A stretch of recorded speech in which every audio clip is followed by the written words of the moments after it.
lapar.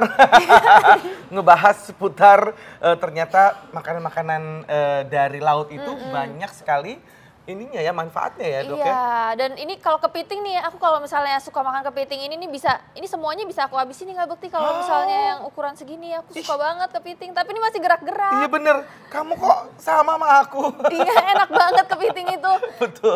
Dan ini kita juga mau ngebahas lebih banyak nih soal kepiting, soalnya kan masih ada mitos atau fakta di masyarakat yang perlu diluruskan. Diluruskan. Ya, katanya nih kepiting nih tinggi kolesterol nih. Nah, katanya begitu ya. Coba kita tanya langsung aja yuk. Yuk, ada Dokter Ida Gunawan, spesialis gizi klinis. Halo Dokter. Apa kabar Dok? Oke, sebelum kita ngobrol-ngobrol, kita lihat dulu aja ya tayangan berikut ini ya Dok ya. Ada hubungannya. Soal kepiting, ini dia.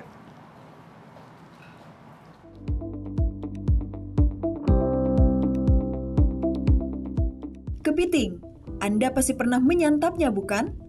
Rasa dagingnya yang khas membuat kepiting menjadi primadona hidangan laut di Indonesia.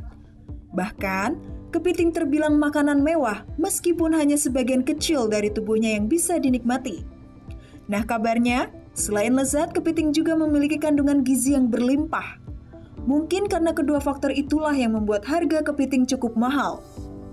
Kepiting sendiri adalah binatang yang termasuk dalam anggota keluarga krustasea berkaki 10.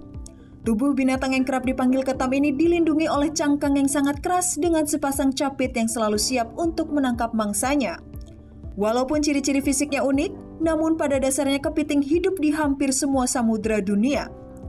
Ada juga kepiting yang hidup di air tawar dan darat, terutama di wilayah-wilayah beriklim tropis. Kepiting sebenarnya memiliki berbagai jenis dan ukuran. Sebut saja ketam kacang yang lebarnya hanya beberapa milimeter hingga kepiting laba-laba Jepang dengan rentangan kaki yang hingga 4 meter.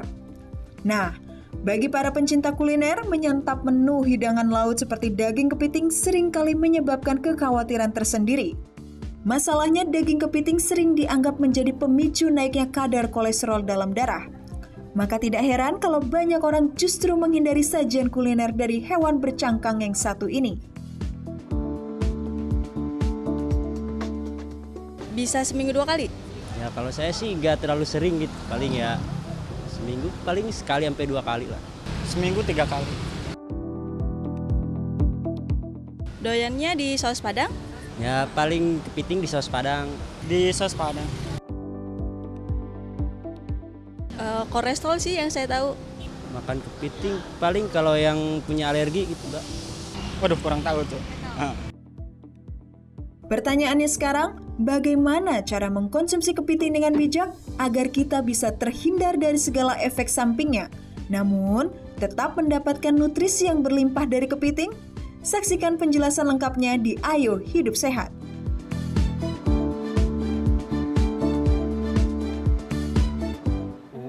Itu enak banget ya, dagingnya tuh tebel banget ya kepiting sokanya. Dan tadi ada juga teman-teman kita yang ternyata mereka mengkonsumsinya sampai seminggu 3 kali, 4 kali. Nah itu ini yang ada fakta dan mitos yang beredar nih Dok, yang katanya kalau makan kepiting itu meningkatkan kolesterol.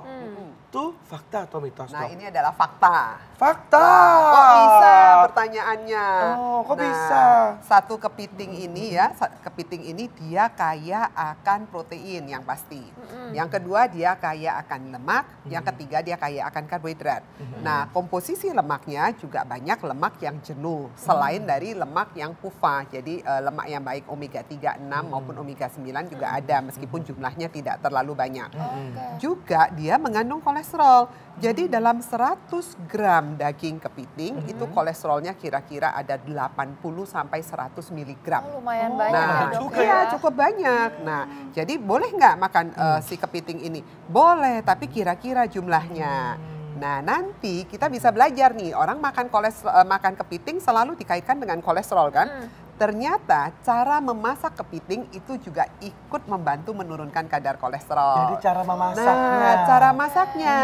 Nah, cara masak yang seperti apa yang paling baik? Jadi mereka sudah lakukan, ada yang direbus, Ada yang di steam, ada yang digoreng, ada yang diolah seperti kita bikin kepiting telur asin dan sebagainya. Ternyata yang paling rendah kolesterolnya itu pada yang di steam. Di steam itu kadar kolesterolnya lebih rendah. Iya, jadi misalnya yang tadi sekitar 80 sampai 100 mili dengan proses di steam atau dikukus, nah kolesterolnya bisa ikut menurun sekitar 10 sampai 20 poin. Jadi ingat kalau mau makan kepiting, pilihlah cara yang sehat, di steam ya. Nih, tapi ngomong-ngomong nih Dok ya, ini masyarakat ada yang berpendapat katanya kalau misalnya makan kepiting terus bersamaan dengan makan madu itu bisa menyebabkan keracunan ini Dok. Fakta atau mitos? Mitos. Ya. Jadi kan hubungannya ya Dok? Nggak ada kaitannya ya. Banyak sekali orang beredar di masyarakat nggak boleh ya makan bahan makanan ini dengan ini dicampur nanti bisa serangan jantung.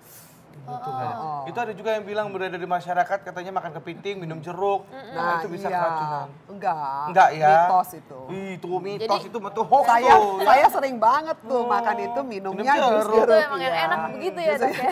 Jadi aman ya pemirsa ya, sekali lagi kalau makan kepiting sama es jeruk gitu. Soalnya ada yang kirim-kirim WhatsApp gitu loh Dok. Broadcast, ini bahaya dicampur gitu. Udang sama kepiting terus campur sama minum air jeruk, karena yang jeruk-jerukan gitu tuh nggak boleh, katanya bisa keracunan. Ternyata hoax. Nah ini ada fakta dan mitos lagi nih Dok. Makan kepiting meningkatkan kesehatan tulang. Nah itu fakta atau mitos Dok? Nah ini fakta. Oh kenapa tuh Dok? Kok bisa? Dan ternyata daging kepiting ini kaya akan kalsium, magnesium, juga fosfor. Jadi bahan-bahan seperti itu sangat bagus untuk tulang ya. Jadi tulang aku ini kuat loh Dok. Apalagi ikut cangkangnya. Nah kalau orang nyeri sendi bisa sembuh nggak Dok? Ya nggak ada kaitannya. Itu kan kaitannya dengan minyaknya ya. Kok ini dengan kalsiumnya. Jadi untuk tulangnya baik ya. Oke. Ini ada lagi nih Dok. Katanya makan kepiting sebagai menu diet karena bisa menurunkan berat badan. Fakta atau mitos Dok? Ya ini mitos, kecuali makan bersama cangkangnya. Ya itu menu diet yang bagus. Tapi ini beneran Dok? Betul. Jadi cangkangnya kepiting ini tinggi akan serat, namanya ketosan. Pernah dengar nggak? Ada cangkangnya yang cangkangnya. Yang jadi ini? Dia kaya akan serat, namanya marine fiber. Marine fiber. Diapain Dok? Dilunakin gitu ya? Dihancurin. Jadi diolah sama mereka sehingga dimasukkan ke dalam kapsul-kapsul dan itu ternyata kadar seratnya cukup tinggi. Nah, makanya kenapa kita sekarang milih yang namanya kepiting soka. Nah, itu kan dimakan bersama dengan Wah, jadi aku suka banget tuh kepiting soka. Ya, tapi jangan digoreng. Jangan digoreng. Ya. Jadi dikukus aja. Ya di steam. Di steam juga tetap ya. Nah, ini ada lagi fakta dan mitos yang berada di masyarakat, Dok. Ini katanya yang pengidap asam urat tidak boleh mengkonsumsi kepiting Dok. Fakta atau mitos? Nah ini mitos. Mitos lagi ya. Jadi boleh asam urat ya Dok? Boleh, tapi ingat selalu jangan berlebihan ya. Karena yang namanya asam urat memang banyak sekali kaitannya dengan bahan makanan dari laut. Contohnya ikan. Ikan laut pun dia tinggi akan purin ya. Dan purin itu sebetulnya boleh makan, boleh. Tapi nanti ada jumlahnya, makanya mesti diatur. Nah ini seberapa banyak Dok kalau misalkan yang asam urat itu ya, supaya aman? Seminggu paling diizinkan sebanyak 2 kali saja. Nah sekali makan kira-kira satu porsi antara 40 sampai 50 gram. Kalau 40-50 gram itu berapa, kayak kepiting segini ya? Kepiting ini ya ini nggak seekor, separuhnya ya. Kan dagingnya ya. Dagingnya ya, oke baik Dok. Oke, ini ada lagi nih Dok, konsumsi kepiting baik untuk kesehatan otak, mitos atau fakta? Nah ini fakta. Kenapa tuh Dok? Kok bisa? Tadi saya sebutkan bahwa daging kepiting kaya akan protein, kaya akan lemak, dan kaya akan karbohidrat. Nah lemaknya tidak semuanya lemak kolesterol, dia juga kaya akan lemak yang tidak jenuh, yang baik untuk sel-sel otak, yaitu EPA dan DHA. Ya, DHA itu bagus untuk otak. Nah jadi bisa dipakai juga. Ya. Nah ini Dok, ada juga nih masyarakat yang berpendapat bahwa protein itu kan sebagian banyak ini menimbulkan alergi Dok. Kalau kepiting sendiri ini kan kaya akan protein, jadi ini sifat alerginya tuh bagaimana Dok? Ya, kalau kita bicara alergi betul sekali kaitannya dengan protein ya. Dan alergi itu sifatnya sangat individual, jadi tidak semua orang sama ya. Jadi bisa aja Indra Bekti alergi. Saya enggak, baik-baik aja. Jadi memang kalau untuk tahu pasti alergi apa enggak, mesti dilakukan tes ya, Dok. alerginya. Oh gitu. Jadi beda-beda ya, nggak semua orang tiap itu akan menimbulkan alergi. Ya, individual sekali ya. Oke, baik Dok. Oke, baik. Nah ini mungkin boleh kasih tips buat kita nih Dok, Ya. untuk orang-orang yang penggemar kepiting, tapi yang mungkin dia terkena Ada. kolesterolnya, Iya, itu betul. gimana supaya bisa tetap menikmati kepiting. Ya, baik. Jadi kepiting ini sebetulnya nggak usah ditakutkan seperti yang beredar di masyarakat Iya, seperti betul. itu ya. Kepiting ini salah satu bahan makanan yang kaya akan protein, zat gizinya bagus lah, protein, karbohidrat, lemaknya juga cukup baik. Memang kolesterol dan natrium atau sodium atau garamnya cukup tinggi ya.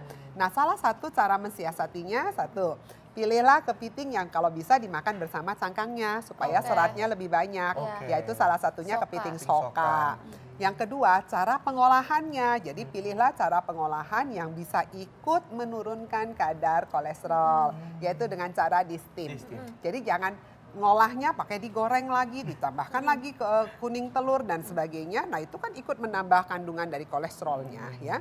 Yang ketiga, pada waktu makan kepiting, jangan lupa, jangan hanya kepiting saja. Harus ada temennya, terutama yang serat. Jadi ada sayurannya.